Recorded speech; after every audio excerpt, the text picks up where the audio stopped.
குருவே சரணம்.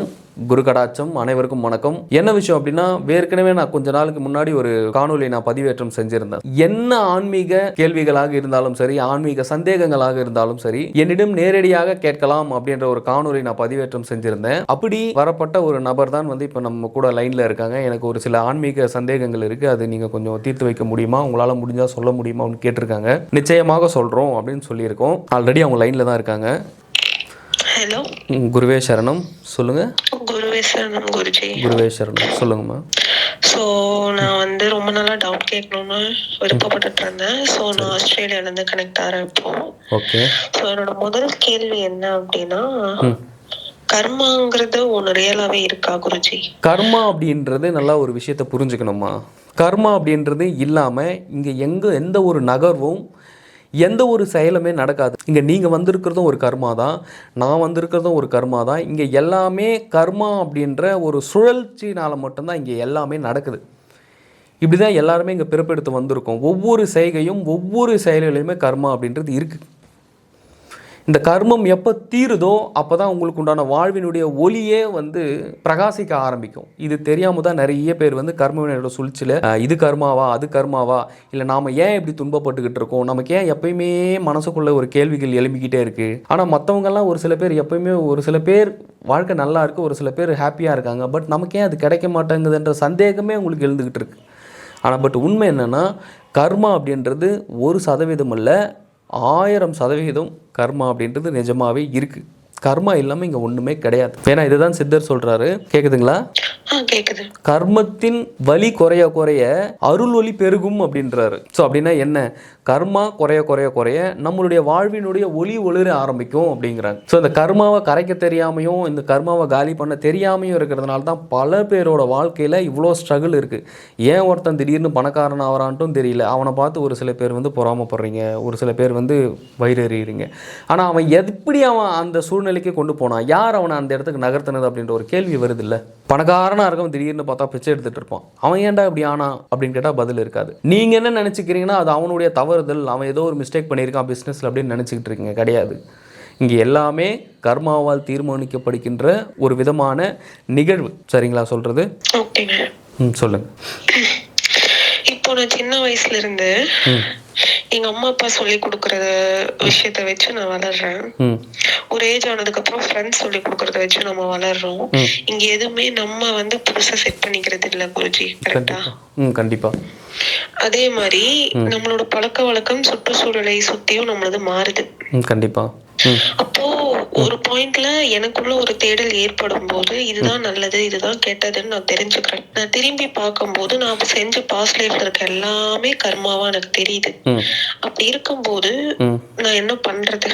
இங்க இந்த வாழ்க்கையை விட்டு போயிட்டுமா இல்ல இதேதான் அப்படின்னு சொல்லி ப்ரொசீட் பண்ணட்டுமா குருஜி? நீங்க கேட்கறது ஒரு நல்ல கேள்வி.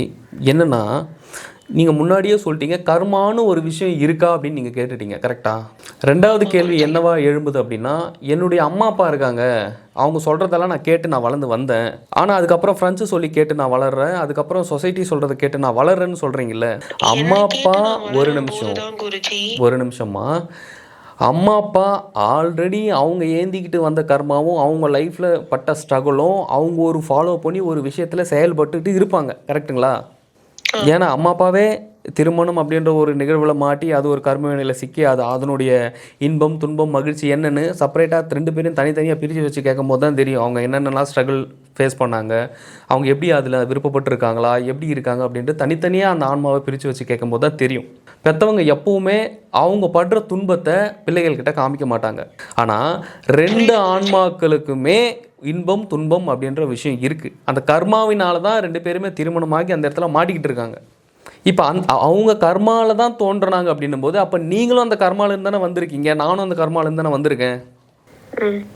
அப்போ இங்கே எல்லாமே ஒரு செயல்னால் முடிவு பண்ணி ஒரு செயல் ஏற்படுத்தி அந்த செயல் மூலயமா நம்ம வரும்பொழுது அவங்க சொல்கிறத நாமளும் ஃபாலோ பண்ணும்போது இதே விஷயத்தை கொண்டு போய் நாளைக்கு உங்களுடைய குழந்தைகளுக்கோ இல்லை நீங்கள் உங்கள் ஃபேமிலியில் நீங்கள் அப்ளை பண்ணிக்கும் போது அதே ஸ்ட்ரகிளும் அதே பிரச்சனையும் வரதான் செய்யும். அப்போ அந்த கர்மாலேருந்து விடுபடுறதுக்கும் அந்த கர்மாவை எப்படி ஸ்ட்ரகிளை ஃபேஸ் பண்ணுறதுக்கான வழிமுறையும் உங்களுக்கு தெரிஞ்சிருக்கானா தெரியல. இதுதான் பிரச்சனை. இருக்கீங்களா? அப்போ ஒரு விஷயத்தை நீங்கள் உங்களுடைய லைஃப்பில் அப்ளை பண்ணணுன்னாலும் மாயை உங்களை விடுறது கிடையாது. இது ஒரு நல்ல விஷயம் குருஜி சொல்கிறாங்க, இந்த விஷயத்தை நம்ம கணவன் மனைவி உறவுக்குள்ளார நம்ம அப்ளை பண்ணி பார்ப்போம், இது அப்ளை பண்ண ஒர்க் அவுட் ஆகுமான்னா உங்களை ஆல்ரெடி இருக்கக்கூடியவங்க அப்படியே அப்ளை பண்ண விடமாட்டாங்க. ஓப்பனாக சொல்லணுன்னா திருமணம் அப்படின்றது மிகப்பெரிய ஸ்ட்ரகிள். திருமணம் அப்படின்றது அது ஒரு கர்மாவிலையும் மிகப்பெரிய ஒரு உயர்ந்த கர்மா. இது அதில் சிக்கனாக முடிஞ்சோம் அப்படின்றது வீட்டில் இருக்கக்கூடிய பேரண்ட்ஸ்க்கு நல்லாவே தெரியும், உன்னுடைய தாய் தந்தையர்களுக்கு நல்லா தெரியும்.